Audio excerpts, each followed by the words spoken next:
I think Sonny Dykes is going into this year on a fairly warm seat. I was pretty surprised when things escalated to retirement as quickly as they did with Chris Kleiman.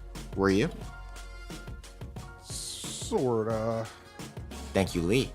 Thank you to our Split Zone Duo listeners. I'm Alex Kirshner, joined by Richard Johnson. Richard, March Madness time. You excited? Absolutely. Our friends Miami of Ohio got in and got shipped to the first four, which we said was a possibility in our college basketball subscriber show that we did with friend of the program, Roger Sherman. So I, like the rest of you, cannot wait to be locked in on the basketball. Obviously, first four, Tuesday and Wednesday, and then the big show Thursday through the weekend. I thought it was performance art by the selection committee that they didn't put Auburn in and shipped Miami to the first four.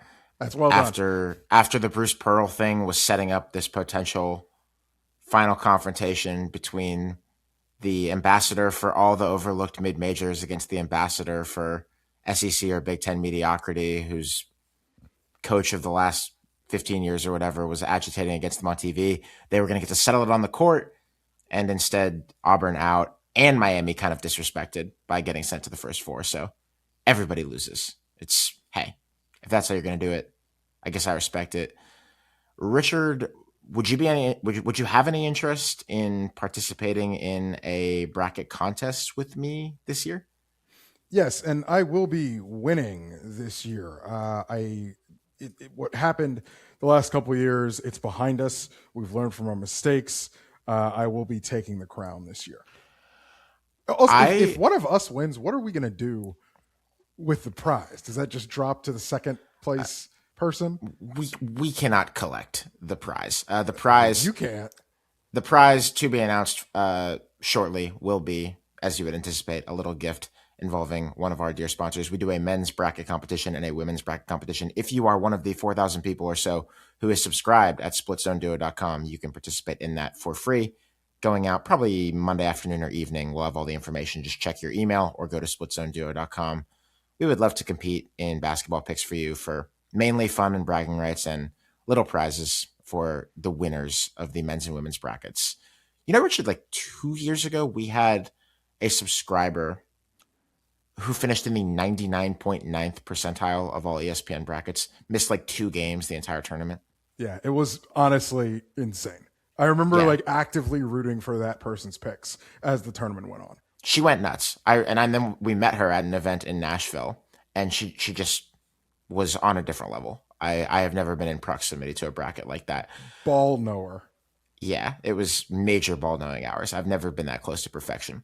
Richard, it's the college basketball postseason, but it is the college football offseason. And that means that it is time to carry on with our Offseason Vibe Checks series. It's not a season preview. It's not a season review of what just happened. It is rather an opportunity for us to just get in touch with the actual college football teams and talk about how things have been going for them during these long months between games at a time when otherwise we go a long time without actually talking about the football of the football itself. We're going to do the Big 12 this week, Richard. We kind of bucketed these teams out loosely by teams that had either really interesting end of season results, big movement, big change in the coaching carousel, portal season, prep recruiting, and then a bucket for just weird, different outside stuff that doesn't have much to do with any of those categories. We each have half the league. We alternated by last year's standings. Let's start with the coaching carousel, because I don't think we had any Big 12 teams last year that really shook up the sport or their own futures with how they finished the season. No, of course not. Also, no truth to the rumor that they will be playing on a glass field at the Big 12 championship game. I'm so glad you brought this up. Hold up a second. I almost forgot to talk about this. This is one of my favorite college sports stories of the last handful of years. And I want to be clear, because I've said I think when Brett Yormark got hired, like I told people to watch out because he's going to continue to do weird stuff throughout his tenure as Big 12 commissioner. Yormark is objectively a very successful Big 12 commissioner because he did the one thing that is his job above all other things, which is figured out a media rights deal and the membership of the league. Well done. Good job. Notice that the Pac-12 doesn't exist anymore in the way that it did, and the Big 12 does. So he has fulfilled his purpose. But the problem with Yormark is that he needs to have front office sports stories written about him and what a mover and shaker he is and how creative he is. So you get stuff like we're going to play the basketball tournament on a glass court, which we then have to do away with 3 games left in our conference tournament. He's an ideas man, but he doesn't need to be an ideas man. He just needs to negotiate TV deals. I think that actually being an ideas man matters when you are not the commissioner of the top 2 conferences. I get it. I don't really have any problem with the glass court thing. It's not. I don't have a problem with it. I just think it's funny. I sort of hadn't factored in like the question of do they have a backup Big 12 court with all the logos and markings that they needed until I guess Saturday was when they rolled it out or when they rolled the hard court back out. They played on the glass thing in the NBA All-Star game last year. Like it worked. And the glass, I do think it was funny that some of the players said it, I think it was a very, very small minority. Some of them said it was like making them like dizzy. There was like an uncanny valley effect in it with all the lights and the motion and all that sort of stuff. And like during the women's tournament, people were complaining about whether it was bright enough and all this sort of stuff. But hey, it was a fun idea. It was, and I do also give credit to Yormark of saying like, hey, some of the players don't really like it. We're hearing some feedback from the coaches. It's becoming sort of a sideshow. Let's just scrap it. Yeah, no real problem with it. It just is very of the vintage of this guy. I'm also still waiting for Big 12 Mexico football to happen. We did a show about that like 3 years ago. Oh, man, yeah. Still hasn't happened yet. Anyway, just a funny story. Not a huge scandal, but it was funny. Also, shout out to the listener who I met while I was watching that game. I was in a restaurant in Las Vegas, and a very nice listener came up and said hello. And I did not catch your name, but I enjoyed saying hi to you as we watched the Big 12 championship on the TV. Couple gin and tonics deep, huh? Can't remember a listener's name? No, it was lunch, though. So I think I did. That does not mean anything. You were in Las Vegas. But it was too early for it to be several deep. But I think I probably did have a drink and a ramen noodles on me at the time. But I just don't think I got to hear the guy's name. Insane combo there. I don't think we have anybody in the postseason results category here for the Big 12 as I look.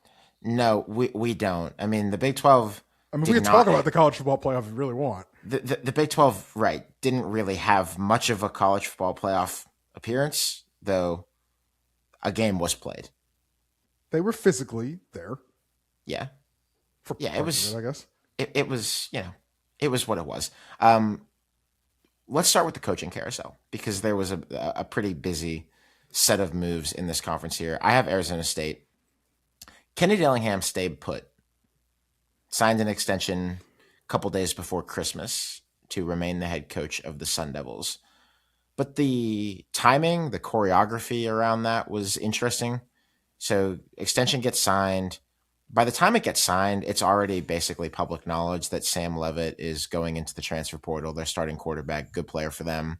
And he does go a few days after this happens and sign with LSU and go and play for Lane Kiffin.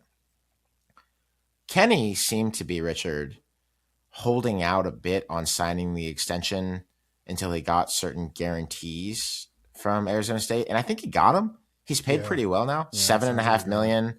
$11 million salary pool for his assistant coach. Those are big boy numbers and represent a real commitment to Arizona State football and to the coach. I think he got a bonus in there if they get to 25,000 season tickets sold. It's either a bonus or maybe it's an additional year gets tacked onto the contract. I think we have to calibrate, though, what the appropriate response to this is, because clearly there are some limits to what Arizona State can and can't do around player retention, player acquisition. They lost not just Sam Leavitt, but also Raleek Brown, really good running back. He was a portal guy himself who went to Texas, which is exhausting to lose both of those guys. They also added some guys who are good players. Omarion Miller from Colorado, Cutter Boley, the quarterback from Kentucky, who was supposed to be not transferring, but then Kentucky made a coaching change. Jalen Thompson, defensive line from Michigan State. So I'm wondering if Dillingham might just be one of these guys who kind of understands his place on the food chain and is not too demoralized about losing guys to Texas and LSU, because what are you going to do?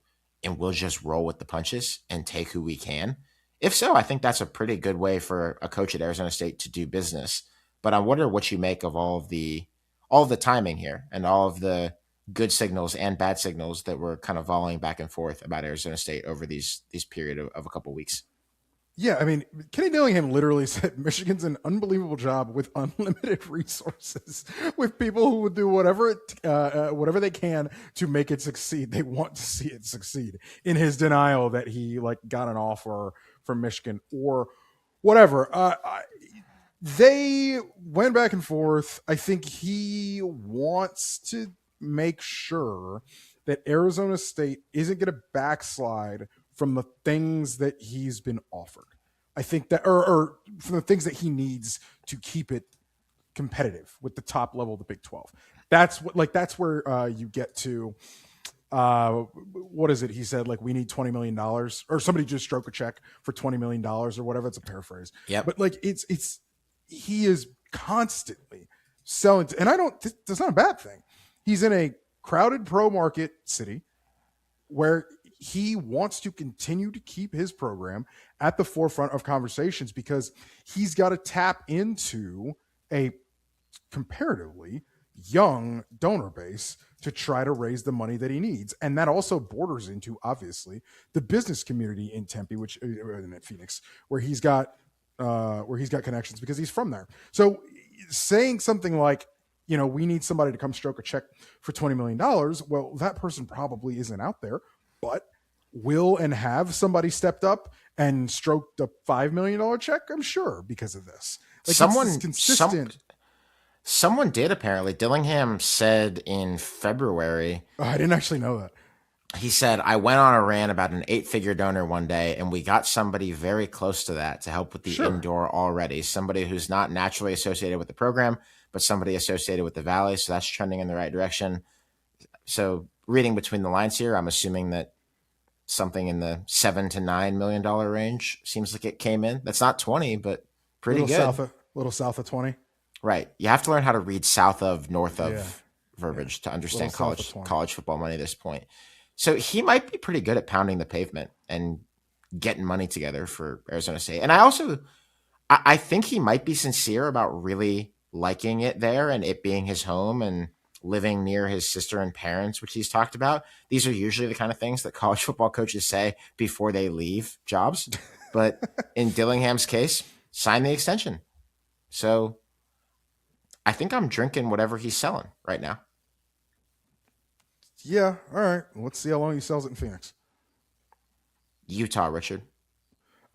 We've talked a lot about Kyle Whittingham leaving, obviously, which, of course, if we were doing a coaching firing draft or rehiring draft right now, we wouldn't, pick Kyle Whittingham as an option, but, neither here nor there.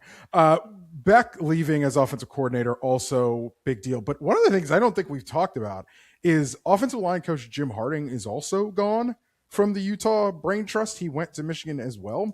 So with Morgan Scalley taking over here, are we just like, they lost all 5 offensive line, or they were replacing all 5 offensive linemen from last year, including 2 first-round draft picks in Lomu and Spencer Fano. They do have a freshman who will probably go day one in Kelvin Obot, who they think the world of. But it's a gutting of the thing that makes Utah, which is their physical prowess and their physical advantage in the trenches.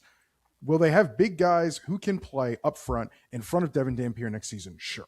But should we all have serious questions about the physical development of Utah's offensive line year over year moving forward here? Absolutely, in year one under Scalley. Yeah, I think you have no choice to. This has been a spectacular trench developmental program for more than the 12 or so years that this guy spent as the offensive line coach. I think a lot of that is attributable to Kyle Whittingham himself. Some of that's attributable to Urban Meyer before him. This is just what they've done. And if you look at the list of guys who have gone on to be NFL draft picks, good pros from Utah, what is it? It's mostly offensive linemen, defensive linemen, and some safeties and tight ends.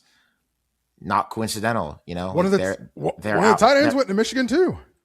Yeah, and the other one left. The other one to the draft.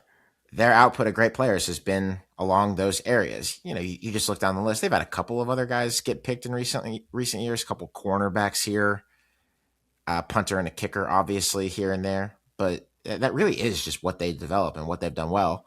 And the biggest long range challenge for Morgan Scalley is to not lose too much of that. We'll see. I don't think that it's impossible that Utah would continue to be really good at this just because of where they're located and the type of athlete that they can attract. This is a real strength of the Mountain West region of the United States. Not so much if you get all the way over into, for instance, California or Arizona, but the middle western portion of the country, mountainous regions. Not the Midwest, the middle of the West. That's what I'm talking about. The recruiting footprint there does favor getting bigger people who you can mold into Utah offensive line and defensive line contributors.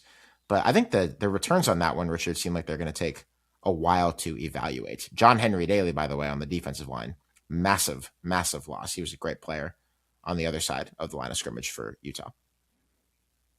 And I believe he went to Michigan with he went Whittingham. to Michigan with the crew. They lost a lot of players to Michigan, which is expected. Another big coaching change in this league, Kansas State, which has a CK for CK swap. You got Colin Klein in for Chris Kleiman. I think that this was the coaching move that we glossed over the most while it was happening, or not glossed over, but just sort of skipped past. There was a lot happening, and I really don't think that we had enough time to talk through it, how we feel about this transition. I was pretty surprised when things escalated to retirement as quickly as they did with Chris Kleiman. Were you? Sorta. I think it just comes up I think it just comes up in a sense of hey, games passed him by, sort of in air quotes thing. They have done some things to modernize the shop now with Colin Klein in. Trey Scott comes in. He has significant NFL experience with the Raiders, and he comes in as general manager.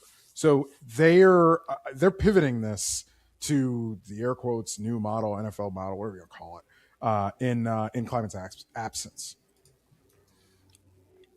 I tend to think that Colin Klein's situation at A&M probably had something to do with the pretty quick, hey, coach, we love you, might be great if you retired now thing with Chris Kleiman. They Colin Klein, miss out on him. They never want to miss out on him. Yeah. You don't want to make Colin Klein wait too long to come home if you think that he's a premier head coaching prospect, which, not just my opinion, that's clearly the opinion of a lot of people in the industry. And so the timing looked right for them to do this.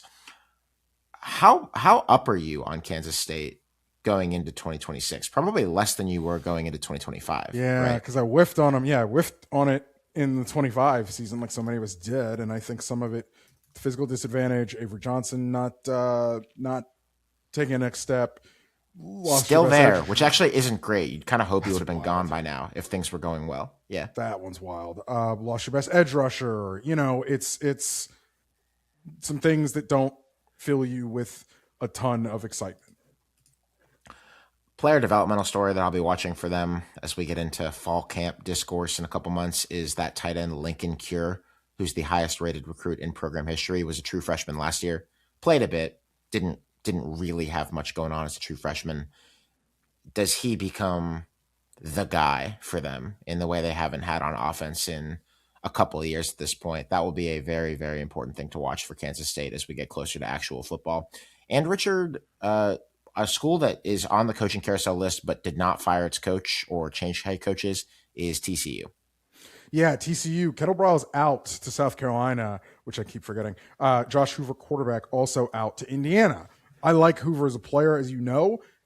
Going to have to make some replacements there. And they go to replace him with Jaden Craig, who comes in from Harvard and wasn't under the radar NFL draft darling. Now, he's going to have to put a foot forward this season at TCU, but in an offense that will at least have some air raid bones in the passing game, it's going to go, I think, lean a lot more, maybe a little more is probably the best way to say it, To the pro style under center type stuff, that Gordon Thomas, who comes in from UConn as offensive coordinator and has an offensive line coach background, he's going to bring that to TCU. And that is just fascinating to me to see Sonny Dykes kind of take a step back and say, we need to bend at least some of our air raid stuff. Do I think the screen game will stick around in a significant way? Yes, UConn did some of that stuff too last season under Samas. But Samas is just one of, and I did this in the coordinator episode, talked about it in the coordinator episode that I did with Stephen Godfrey. It's one of, if not the most intriguing coordinator hires all offseason, and I think it flew pretty under the radar. Also, I think flying a bit under the radar is that TCU finished ranked last year. They snuck in to the AP poll at 25th. Hoover was good. McAllister was great. McAllister ain't coming back, by the way. McAllister is going to be playing on Sundays this year. Eric McAllister, really good wide receiver for them. Now, it didn't feel like this was a ranked team last year because, well, they weren't ranked all season long, except for they made a brief cameo at number 24 before they lost to Arizona State on a Friday night, and then they never appeared again during the season. They were 6-4 after BYU just sat on them in mid-November, and then they closed by beating Houston, a good Houston team, beating Cincinnati, and then winning a bowl game against USC, which was in a little bit of disarray at the time of its bowl game. Their defensive coordinator left for Penn State like the morning of the bowl game, if memory serves. But the wins are the wins. I'm just not sure if I'm counting the TCU bowl win because I'm actually not sure if it supports my narrative here, which is I think Sonny Dykes is going into this year on a fairly warm seat, despite the fact that he took them to a national championship game in his first year and has won 9 games each of the last 2 seasons, a pretty acceptable number of games to win if you're the TCU head coach. Just my read of fan sentiment toward him is that people there are kind of exhausted with him at the moment, and you know how that can go. What do you think? I think that if they come out and they show that they're still as productive on offense with a revamped identity, I kind of think you need to grin and bear it if you're a TCU fan this season. If the wins don't come. Sure. They obviously had a very high-profile opener last year. It was the best moment of their season when they went into Chapel Hill and just destroyed Bill Belichick in his first game. They have that game again this year. It's in week 0. It's in Dublin.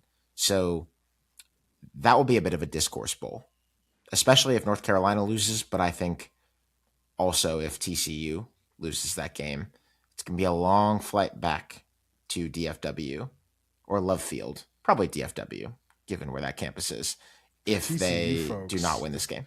The TCU folks in Dublin, whew, hide your Guinness. Going to get dangerous. Dublin's a great city, man.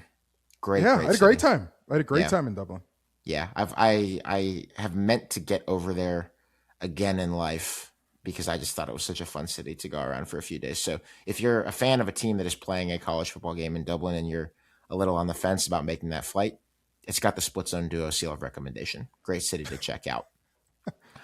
Richard, I want to tell you about the world's very first studded winter tire that automatically adapts to changes in temperature. That, of course, is the brand new Nokian Tires Hakkapeliitta 01. Stud mode goes on when you need extra grip when you're out there on the road. Stud mode goes off when you don't.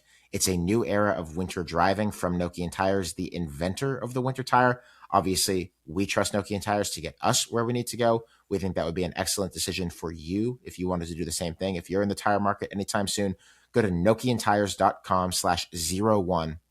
That is Nokian Tires with a Y.com/01. Learn a lot more about the Hakkapeliitta 01 stud mode on.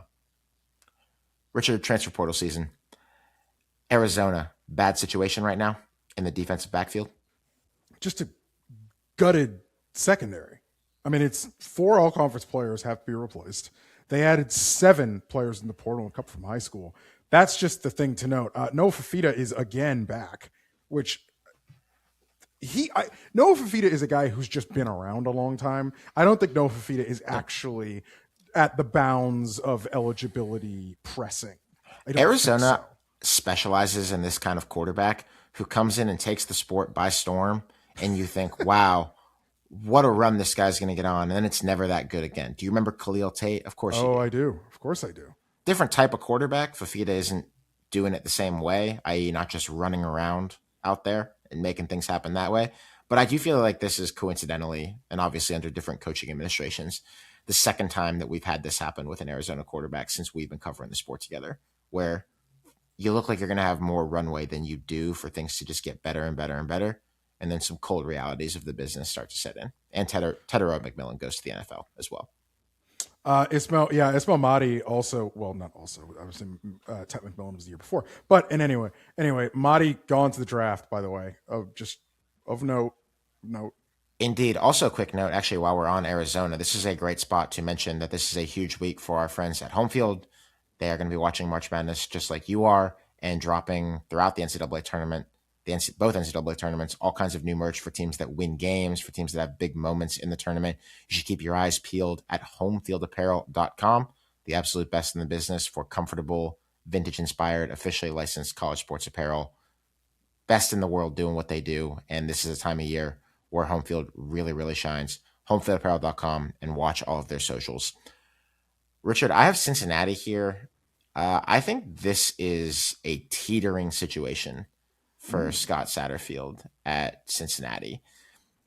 One of the things about Cincinnati, and I think this is a problem that they share with UCF, which we'll get to later, is that they have become a power conference program in the past few years without really having a total like change in the underlying business fundamentals that they had before.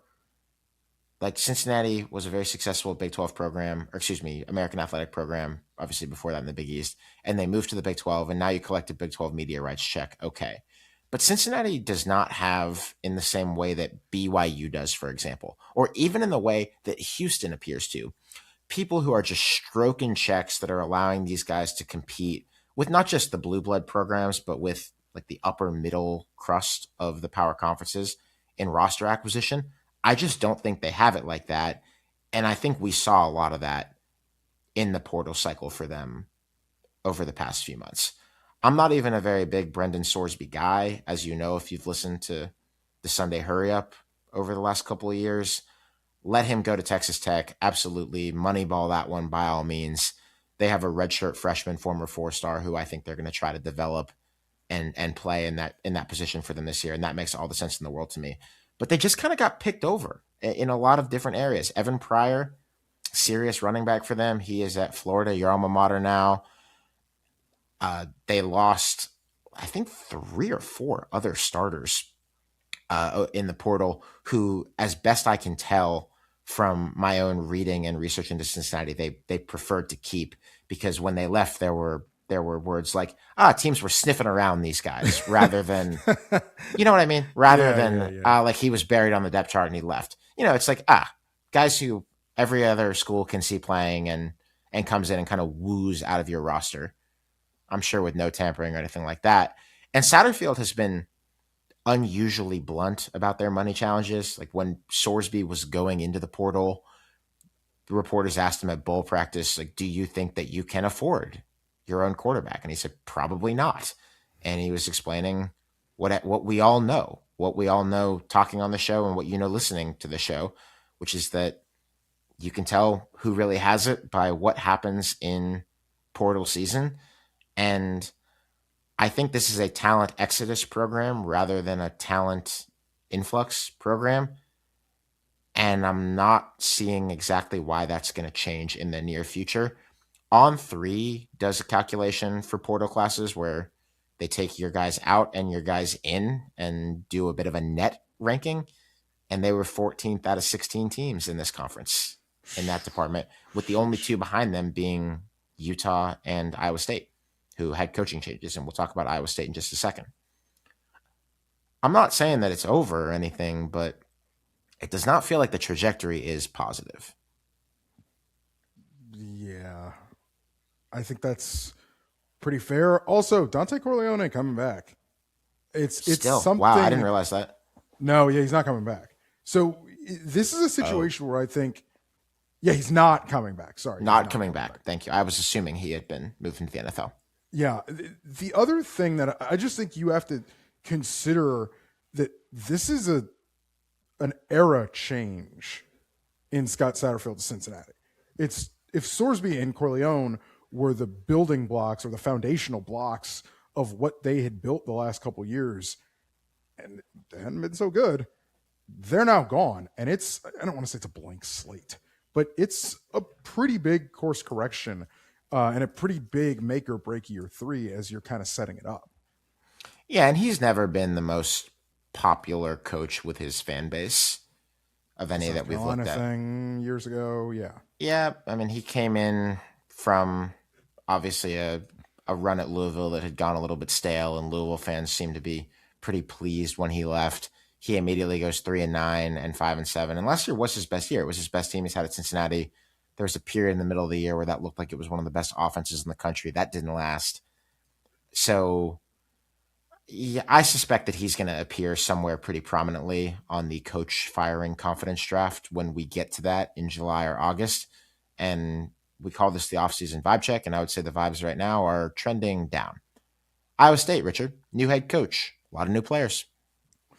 Vibes are very different from the Matt Campbell experience. Campbell's been there since like 2015, man. He had put a stamp on that program, best coach in modern school history. We on and on and on. Jimmy Rogers in quickly also after Matt Campbell left. Athletic director Jamie Pollard basically said he met him at like a mixer event where like ADs, mingle with coaches, left a stamp on him. All right, let's see how it works now because Alex, 1 of 10 top pass catchers return from last year's team. Also, Jalen Rayner is going to be the quarterback here, which that came out of nowhere in my Jalen Rayner in at QB1. That's Arkansas State's quarterback. Yeah, that one hit me by surprise. Missed that one during portal season. So I don't know how this is going to go in year 1. No, I think we have to throw our hands up on this one, don't we? And just say, let's wait and see.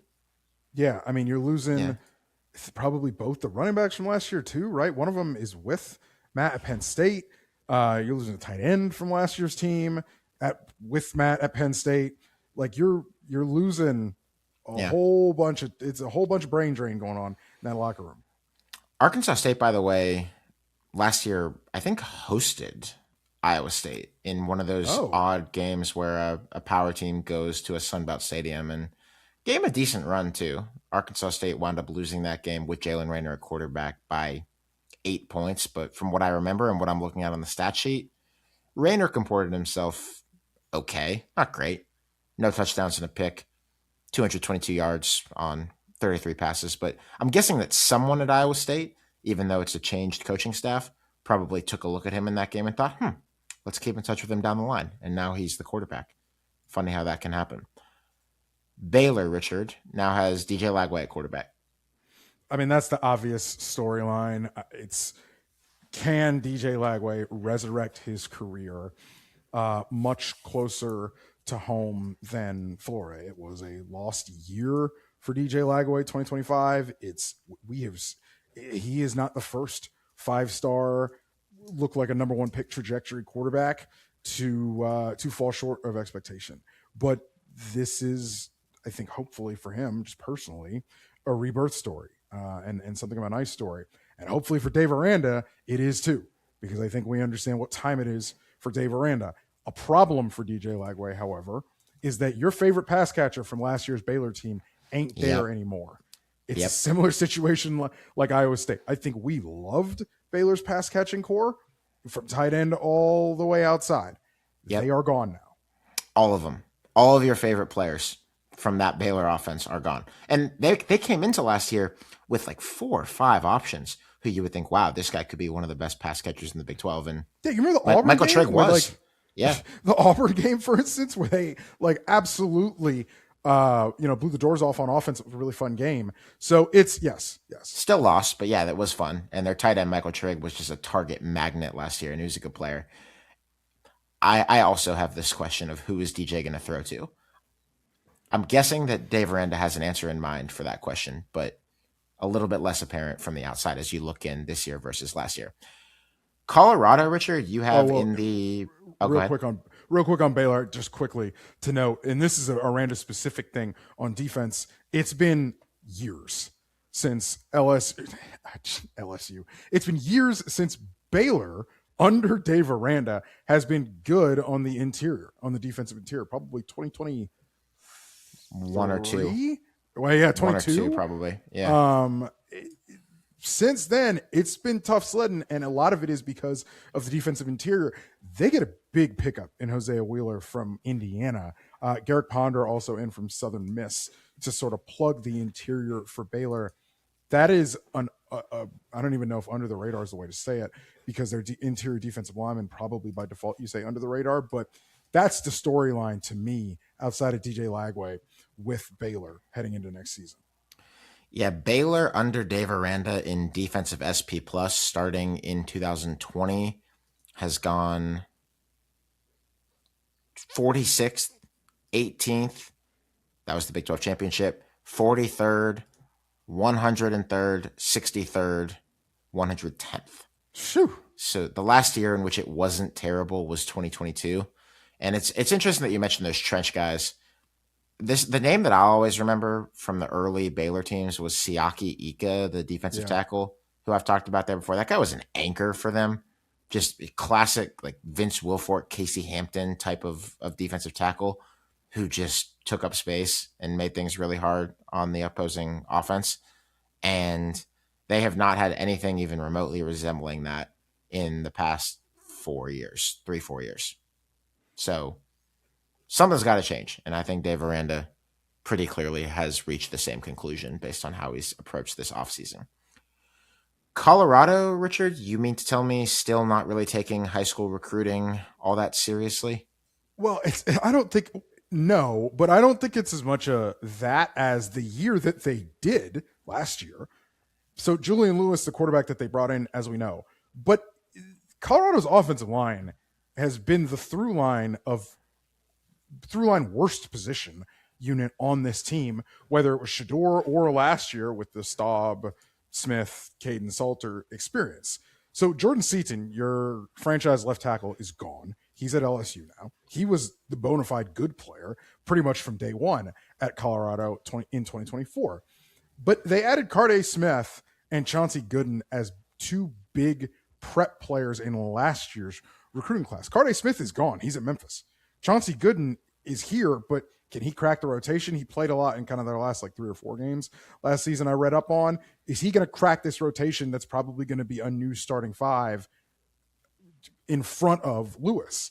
And Lewis in this offense, there's just a lot of turnover here with Brennan Marion coming in, bringing the go-go offense to Colorado. Can that work with an offensive line that is probably going to leave a lot to be desired? But then again, perhaps that helps the offensive line with how that system works. Quick strikes, screens, a lot of run, and a lot of looks that are pretty different from what defenses see sort of week in, week out.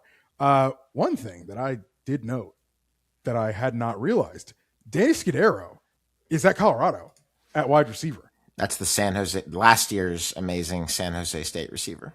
All-American, nation leader, great player, is at Colorado. A little undersized, but can play. DeAndre Moore is in from Texas as well. He's got Brennan Marion connections from Marion's time in Texas. So I don't want to say it's a last ditch or a last stand for Deion, because we all know Deion's unpredictable. He does what he wants. But new athletic director in, now that Rick George has retired, if they go out there and pull another 5-7, 4-8, like what are we really doing here? The answer is letting Deion do it as long as he wants to, I would figure. But at what point in time, even like the commercial success to me of the Deion experience has already started giving you diminishing returns, especially from a television ratings perspective. Deion is box office. People will tune in. People will care about it because he will continue to do what he does, and they will always be intrigued. But the top line Colorado experience as what do you want to call it, as real deal draw, that's over. I mean, that's been Yeah, over it since is Travis over. and Shador left. That is over. And I think it Because becomes because remember, at the end of the day, you are tuning in on Saturdays to watch the players. it becomes an interesting calculation for Fernando Lovo, the new athletic director at Colorado, or for whoever is ultimately making that decision. I don't know how empowered he is or isn't in his first year on that job. But if you're Colorado and you decide after things go this year the way I personally think they're probably going to go as we sit here recording this in March, you have to decide how much you care about the diminishing returns, but still more attention that you've been getting while Dion's the head coach, and decide if you're comfortable ending that on your own terms if Dion doesn't end them on his. I think you should be, because casuals who tune in on ESPN2 on an afternoon game to, or probably not even ESPN2, probably regular ESPN, to see what Dion's up to are not the types of people who are actually going to sustain a healthy athletic department. So I think you have to not care too much about that if you're Colorado making that decision. But I think it's hard when you're dealing with a major personality like Dion, who has put more eyeballs on you than anybody will ever, certainly since Bill McCartney, and probably just objectively ever. Yeah, I agree. And I think you probably were at this point last year, but you're definitely at this point this year. At what point in time does the attention economy stuff start to ring hollow as the results continue to not come? Yeah. And as even your portal classes are not ranked especially highly, because as you know, Dion might be able to get you some degree of discount with some players who want to be in his orbit, but Colorado had the number 23 portal class this year per 24/7 Sports. You know, it's not like you're able to line up a Texas Tech style class just by having Dion and saying that's who he is, and so you'll play from there. Around 20 the year before, like you can probably get an advantage for good portal classes just by having Dion, but I don't know if you can do it in a program changing way unless you should Also, stumble into another Travis Hunter. Also, by the way, Robert Livingston's gone at defensive coordinator. Did promote Chris Marv to defensive coordinator. Was previously at Florida State and Virginia Tech, by the way. So you do, and this should be noted, you do have three black coaches at head coach, offensive coordinator, and defensive coordinator. Dion also said that they're not going to have a special teams coach, special teams coordinator, which I'm sure someone will handle the duties. But he said that in public recently, which I just found kind of funny. It is kind of funny. Colorado has actually, in the last, 10 or 15 years, a pretty robust history of hiring black coaches, Yes. especially as compared to the way things have been going in general in college ball. Richard, we moved to prep recruiting. I think the headliner here is Houston. The Houston Cougars have the number one player in the nation, according to many evaluators this year, in quarterback Keyshawn Henderson. They clearly recruited him with the idea that he would play immediately. He has talked about that in his interviews with the recruiting press. Willie Fritz has not exactly gone out of his way to do the, oh, well, he's Yeah, going to no, have to yeah. earn it thing, which I Yeah. appreciate. I don't really care for it when schools do this, especially when they do that to the point where you have guys splitting reps in fall camp that should be going to your number one to get him more comfortable with his team. I think it's weird when coaches out of this like militaristic sporting culture thing won't just be honest about who their quarterback's going to be. So full kudos to Houston if I'm right that they're pretty much just playing this out like this true freshman's going to be the guy. But I'm very excited to watch him. He is supposed to be the sun, the moon, and the stars. Any physical gift, mental gift that you think a quarterback could have, he's supposed to have them. And I'm very excited to see what that means for Houston.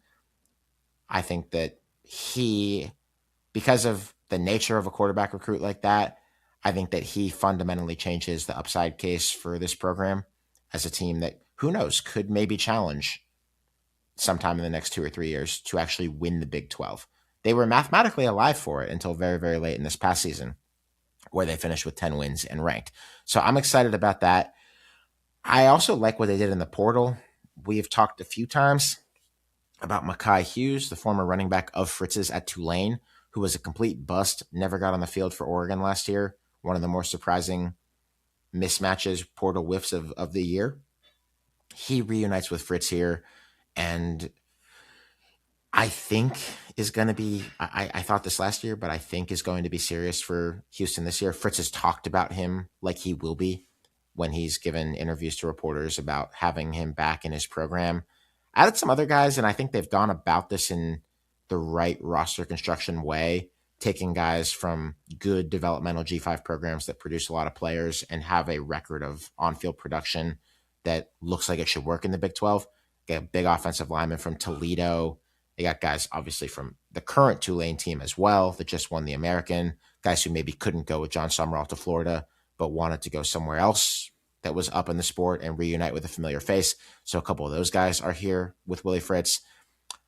I think I'm happy about this, Richard. I think I would feel pretty good about the situation right now if I were a Houston Cougar fan. This is the best they've looked coming into a year in, man, I mean, since the Derek King days. Since the year that they had Ed Oliver, right? I mean, that was a decade ago, but maybe, yeah, maybe so. So I think there's good reason to be optimistic about Houston. Texas Tech. Let's move to the Big 12 champs, the Big 12 team that absolutely returned on investment last season. They ain't going anywhere in the portal, by the way. The defensive line got gutted by the draft. Your favorite Texas Tech defensive lineman is going to be playing on Sundays. I think we all knew that was going to be the case heading into last season. They loaded up. It worked, and congratulations to them. Replacing them with Austin Romaine, Mateen Ibrogba, and Adam Trick, among others. So they went to the portal well. But I think the story with Texas Tech should shift a little bit away from the portal and should sort of take this thing holistically.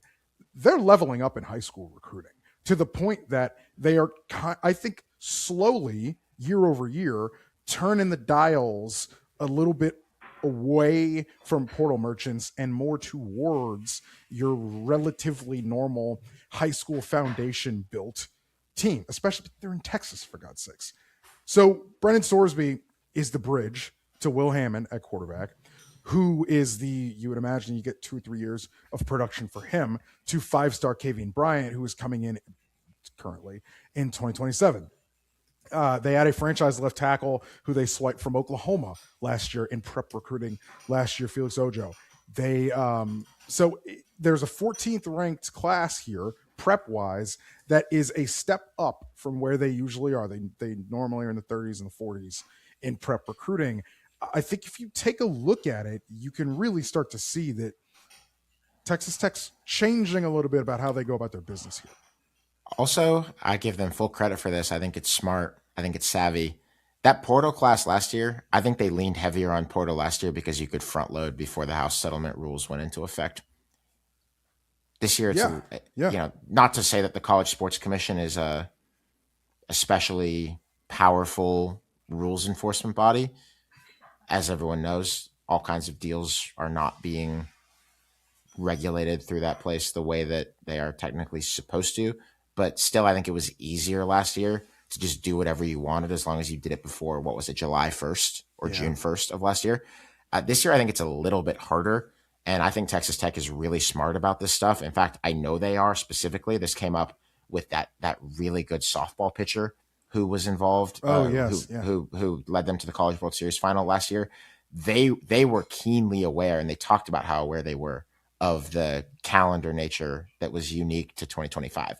So it just makes a little bit more sense to splash a bit more cash on freshmen this year, where you can get, in theory, again, better bang for your buck. Yeah, because you're not competing with the existing record of production. Yeah. All right. Let's round it out here in the Big 12. Weird stuff, ephemera / don't know where to put them. I sort of throw my hands up with UCF. I don't really get it. Like, they've been an NPC in the Big 12 since they came up, whether that was a couple years with Gus at the end, now with Scott Frost. The offense is bad. I just don't see it here. The funny thing is, the defense actually wasn't that bad last year with Alex Grinch. I think they more or less did the job there. I don't think you're ever really expecting the 2021 Georgia Bulldogs from an Alex Grinch defense. But I think by and large, you got good enough from that defense. But if you're not getting much of anything from the offense under Scott Frost, what exactly is the value proposition of Scott Frost? I don't know. I don't have a great answer for you. I didn't like the hire. I don't feel good about this one either.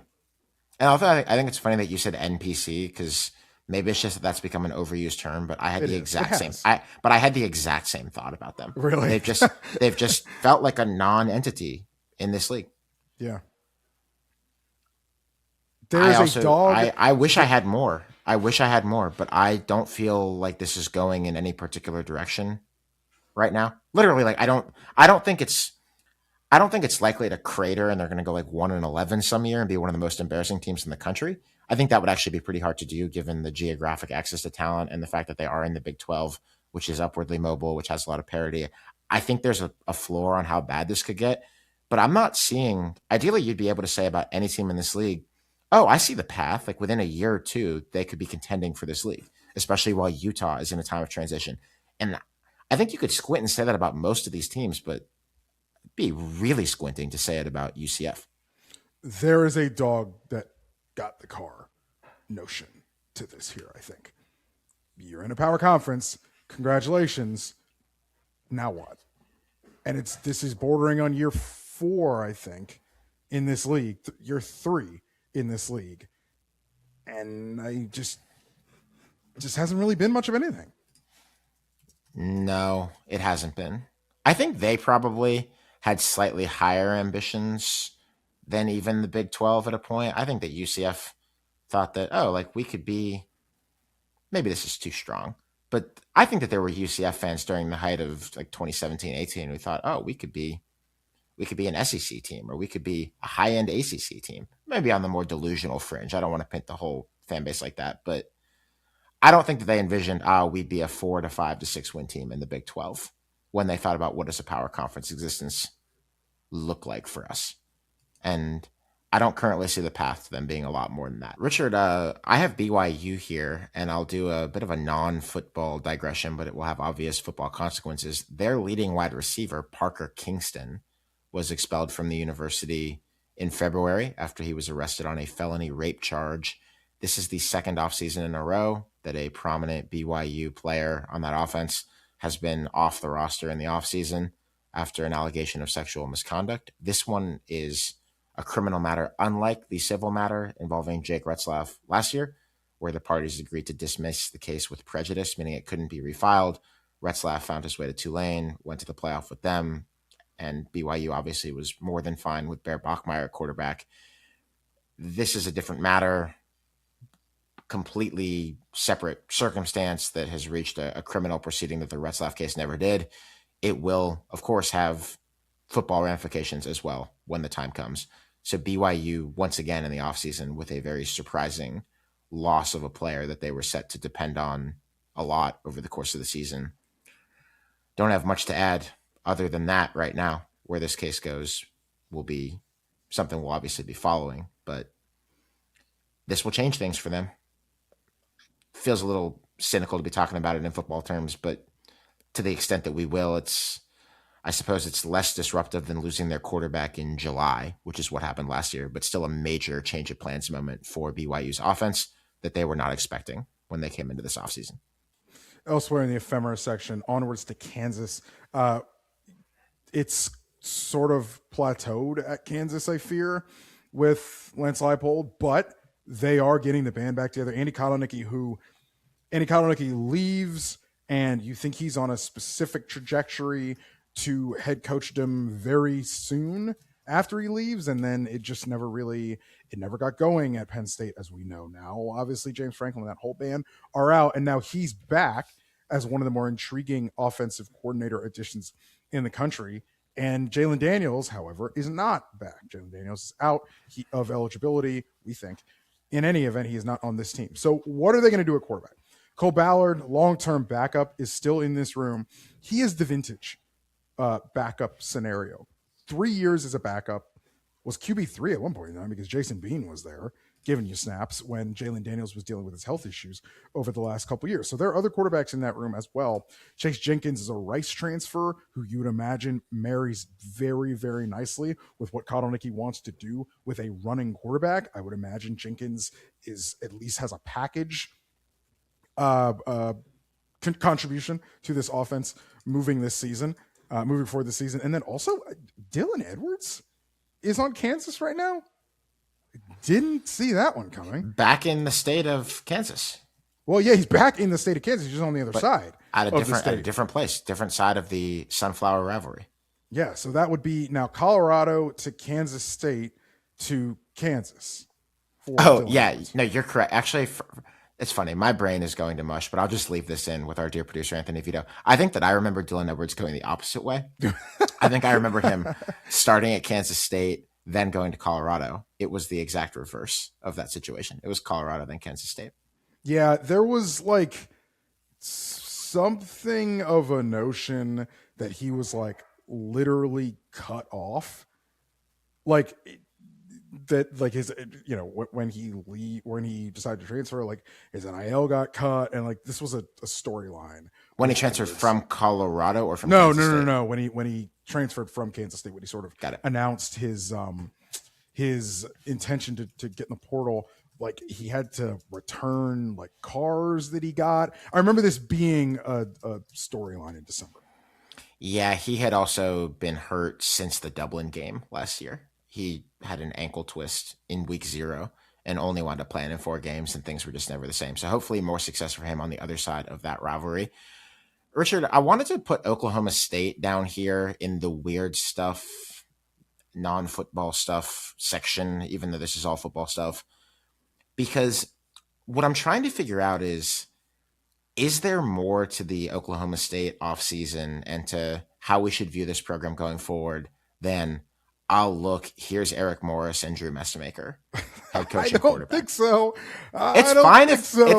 It's fine if not, but I do think it's kind of interesting that Oklahoma State was having an existential crisis early last season, as they probably should have, about falling behind competitively, about the disrepair that their NIL operations were in, and obviously why they needed to fire Mike Gundy as a result of that and get things fixed. And I'm not saying that they haven't done any infrastructural work to fix those longer term things, but it's not like in the case of Virginia Tech, for example, where you get all of these glitzy statements about specific dollar figures coming in to support the program and new money, or Michigan State's another great example of this, 9-figure donation coming into the athletics department. And here's how we think it's going to be used for roster management or what have you.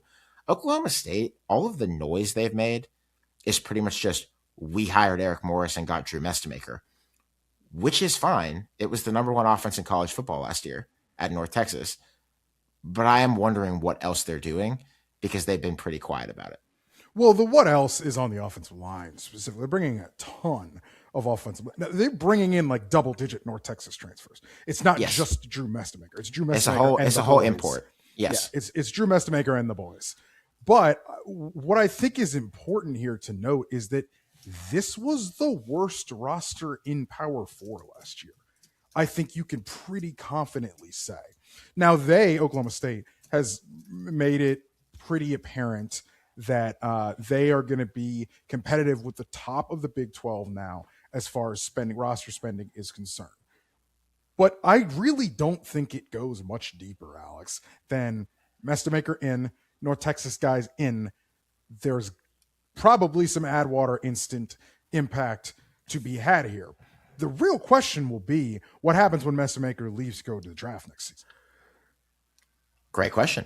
This is why I'm wondering about the long term and about what they are trying to build here that is separate from clearly this quarterback and this coach will work well together.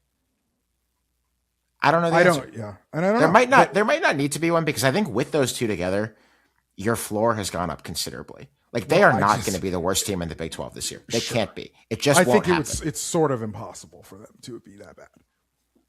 Completely agree. It's the most obvious, will be way better team in the country. And I'm wondering if they are expecting people to be satisfied with that And so they don't have to worry so much about what are we telegraphing publicly about our broader program building plans. That would be reasonable It's the because Big they've been 12. bad. Can They've turn been on a bad. dime. It's the Big And 12. oh, absolutely. And the quarterback and the coach and the rest of the portal guys, but I'm going to focus on the quarterback and the coach. I think they are enough that you could sell me a case for them to be really competitive in the Big 12 just this year. I don't expect it, but you wouldn't shock me if you told me that those guys are going to score enough points, even without a great offensive line situation, that they'd be okay in year one, even really good in year one. I'm looking at it right now. I think that Oklahoma State, for me, was a team that after they fired Gundy, I pretty much completely forgot about it. Ofer against the FBS and 120th in SP Plus overall, now that I have it up. I just completely forgot about them. And so I don't even think I realized that it bottomed out that hard. Yeah. Power 4 doesn't significant. Get there. One of the handful of worst teams in the country last year. Yep. They were a level of bad that it should be impossible for a Big 12 team to ever be. And so that's the bar that Eric Morris will have to step over, but I would guess he'll do a good bit better than that. The last team on the list, Richard, is the West Virginia Mountaineers. Very interesting offseason here. Of the two retread hires, get back together with your ex hires that came in before 2025. I think this one is creating at least an interesting case for itself in a way that UCF is not, with Scott Frost coming back.